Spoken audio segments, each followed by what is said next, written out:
Bueno, y otra noticia que llama hoy nuestra atención. ¿Qué les parece el número de compraventa de viviendas? ¿Saben que no se vendían tantas casas como ahora desde el año 2008, justo antes de la crisis del ladrillo? El pasado septiembre se vendió un 40% más que en el mismo mes de 2020. Son cifras no de antes de la pandemia, sino de casi de la época de la burbuja inmobiliaria. Y Siar, podríamos decir que las casas a las inmobiliarias se las quitan de las manos.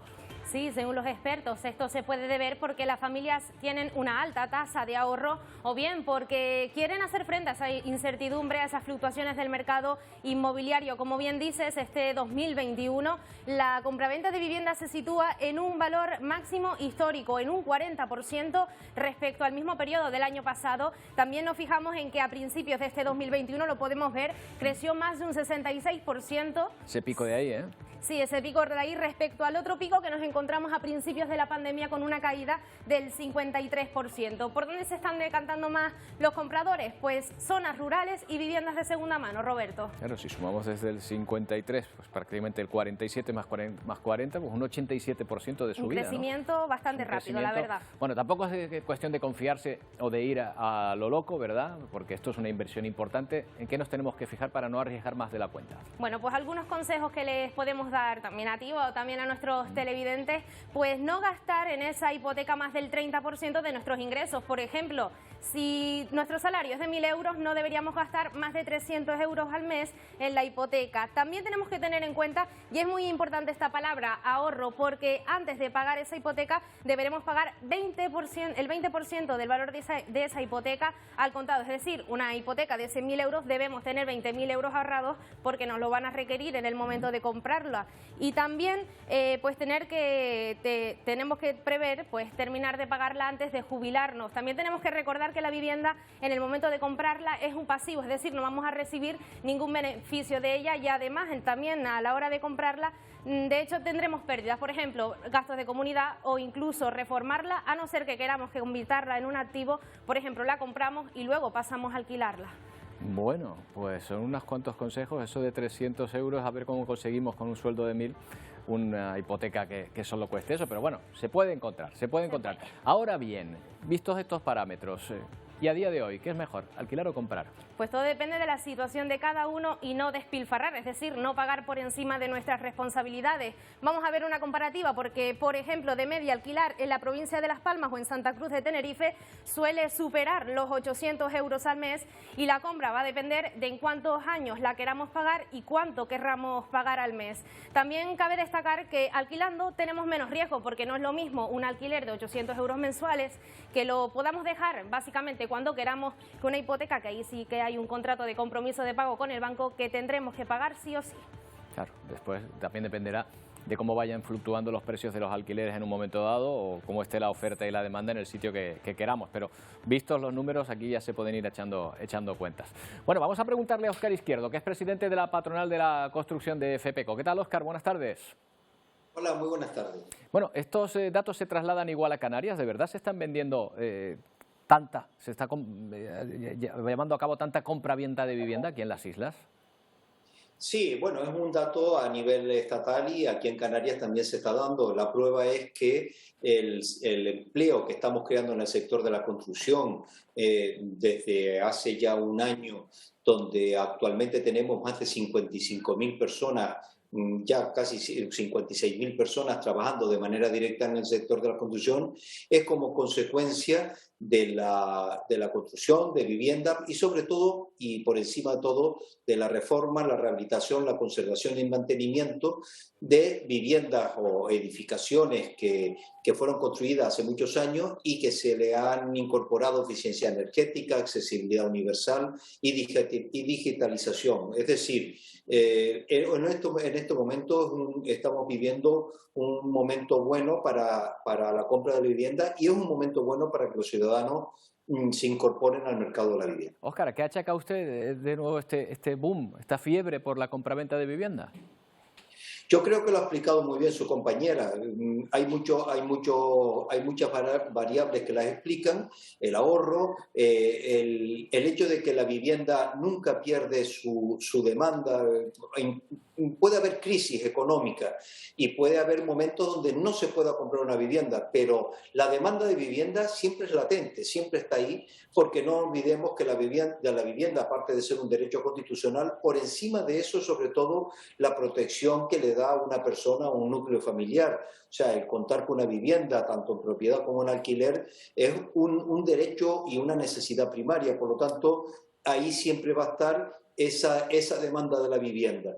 ¿Qué es lo que está pasando? Pues que en este momento el consumo se está reactivando a todos los niveles y después de estar con la crisis de la pandemia, y esto también se está notando en el mercado inmobiliario. Pero vuelvo a repetir que en toda Europa, siguiendo las recomendaciones de la Unión Europea, con su agenda verde, lo que estamos apostando es por la eficiencia energética. O sea, tenemos que incorporar en las edificaciones, tanto en la de alquiler como en la de compraventa, la eficiencia energética, ya dije la accesibilidad universal y la digitalización, porque tenemos que hacer los edificios inteligentes y tenemos que hacer una construcción moderna.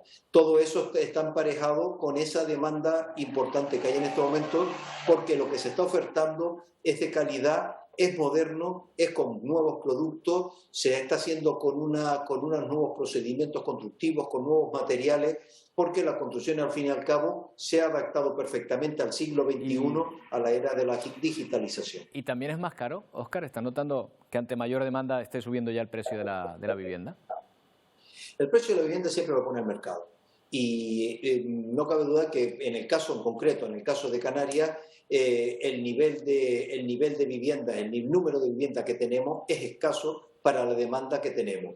Y por eso, pues quizás en algunas zonas los precios de la vivienda son relativamente caros y en otras zonas tienen una normalidad pues que no sale fuera de lo común.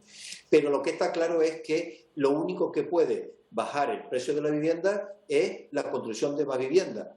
¿Cuál es el tema? No se trata de construir por construirse, no se trata de construir lo que se necesite. En estos momentos tenemos muchas licencias de obras paradas en los ayuntamientos porque tenemos una administración que literalmente no sirve, o sea, que no es capaz de cumplir ni con sus propios plazos, y tenemos licencias esperando desde hace casi 2 años para conceder una licencia de edificación. Si la administración pública fuera más eficaz, se podrían construir la vivienda que está demandando la sociedad canaria y bajaría el precio. O sea, fíjense que al final los culpables de que la vivienda sea cara es una administración que no funciona. ¿Sabe usted el dicho de que gato escaldado de agua fría huye? Nos estamos pareciendo a la España de 2008, que terminó en 2008, a la crisis del ladrillo, a la burbuja.